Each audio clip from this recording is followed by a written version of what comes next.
There's a version of the singer-producer dream that sounds like complete creative freedom. You write the song, you perform it, you produce it, you mix it, you master it, you design the artwork, you release the song, you promote it, all without any other person in the loop. Nobody tells you what to do. Nobody takes a cut. Nobody compromises your vision. And the version is real. It exists. People are living it. But there's a price attached to it that nobody puts in the brochure. And if you've been doing it for any length of time, writing, recording, producing, and releasing your own music from a home setup, you've already started paying it. You might just not have added up the total yet. I'm Saurabh, a singer-producer, also working as a composer duo with Sauder, composed for tracks over 40 million views across all platforms and multiple TV commercials. I'm a singer, songwriter, and producer who's built music independently and within professional structures. I've done everything myself and I've outsourced strategically as well. I've also learned,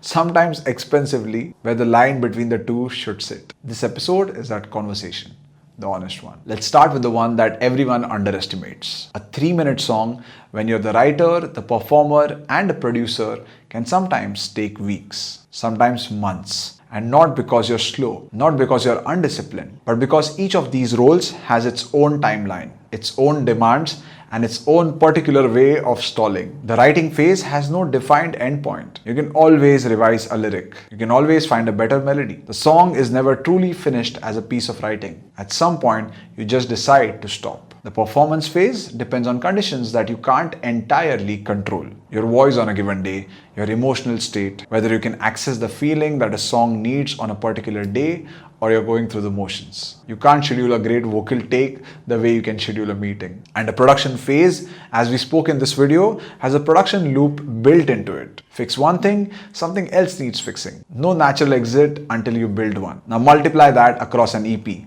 an album, across a consistent release schedule that an independent artist needs to build to maintain visibility. The time cost of doing everything isn't just related to individual songs. It's about what you're not doing when you're doing all of it. The collaborations you're not pursuing, the live performances you're not preparing for, the audience relationships you're not building, the next song you're not writing because you're still finishing the last one. Time is the first price, and it compounds. Now, the creative cost is subtler and in some ways more damaging. When you spend a lot of hours on a project, any project, you lose the ability to hear it clearly. This isn't a character flaw, it's just neuroscience. Your brain stops registering things it has processed repeatedly. The mix that sounded muddy 3 days ago now seems normal because you've adapted to it. The lyric line that didn't quite land is now obvious to you because you've heard it hundreds of times now. Objectivity disappears, and objectivity is what separates a good decision from a comfortable one. A producer working on someone else's music hears it fresh every time they sit down on the production. A mix engineer that works on a track has no attachment to any decisions made beforehand. They hear what's actually there, not what was intended. When you've been so close to the song for so many days, you tend to make decisions that are not objective. At a point, you might not be able to tell if it's ready, or have you just exhausted yourself with the entire song. The creative cost of doing everything is the slow erosion of your own judgment. And because it happens gradually, hour by hour, session by session, you often don't notice it until you release something and hear it 2 months after, thinking, oh, how did I not catch that? Now, let's talk about money.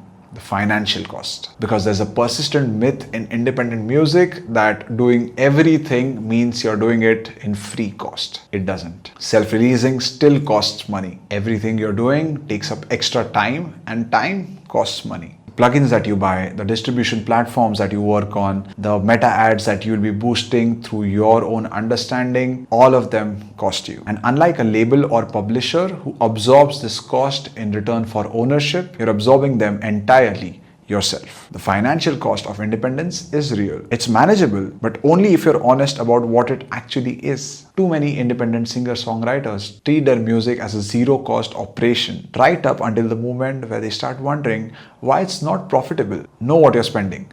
Track it. Not to discourage yourself, but because clarity about costs is what allows you to make smart decisions on where you need to further your spending and where you need to cut back. If this is a conversation you needed to have, hit like on the video. Also subscribe if you haven't and share this with someone who's building music independently. And let's get into the path that actually takes you forward. Let me tell you about a specific moment that shifted how I think about outsourcing. I was working on a track. Original music, not commercial work, and it needed guitars. I play a guitar, not a level I'd call too strong, but a level to get by. And my instinct as someone who does it all myself was to figure it out. Find the chord shapes, the right positions, get it to a standard I could record. And I started down that road. And I realized very quickly that getting to the level that this track needs, the feel, the phrasing, the fluency, was going to take me at least weeks, months, or maybe more. Even then, I'd be playing at the ceiling of my ability, which is not where the best performances come from. So I brought in a guitarist, a real one, through a freelancing platform. And what came back stopped me. It wasn't just better than what I would have done. It was something that I couldn't have imagined. Multiple layers making the sound bigger, tonal choices I wouldn't have considered. The musician brought his entire years of fluency to my small 2-minute track and elevated everything around it. And I've had the same experience with ethnic instruments as well. Virtual instruments might sound nice and some of them are amazing, but they can never replicate what a true instrumentalist brings to the game. And outsourcing those parts wasn't admitting defeat. It was understanding where my energy brought the most value and where someone else's does. So, how do you actually decide? Here's the framework I use. 2 questions, and I use them in every part of my process. Question 1. Is this core to my creative identity as an artist? Writing the melody? Core.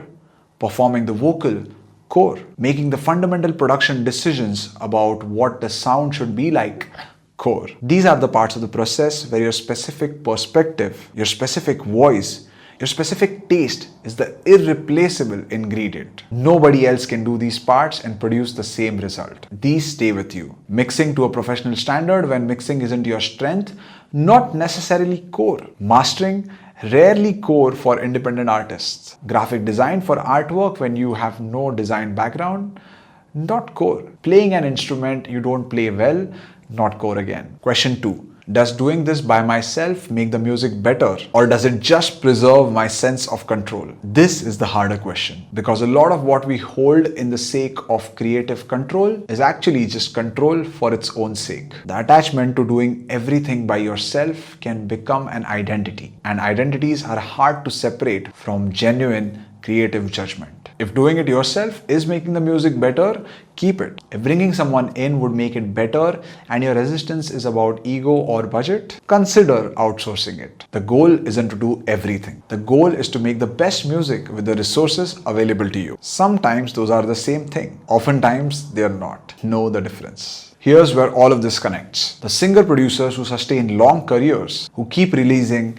keep developing their ideas, and keep finding the work meaningful are the ones who build sustainable processes. Doing everything yourself is heroic in the short term. It's an act of will and discipline and creative commitment. But heroism is exhausting, and exhaustion leads to the burnout that we saw in the previous video. The kind that makes you stop making music entirely. Sustainability means knowing your limits. It means spending your creative energy on the parts where you're genuinely irreplaceable. And it means being honest enough with yourself to recognize when holding on to something is costlier than letting it go. You are the writer. You're the performer.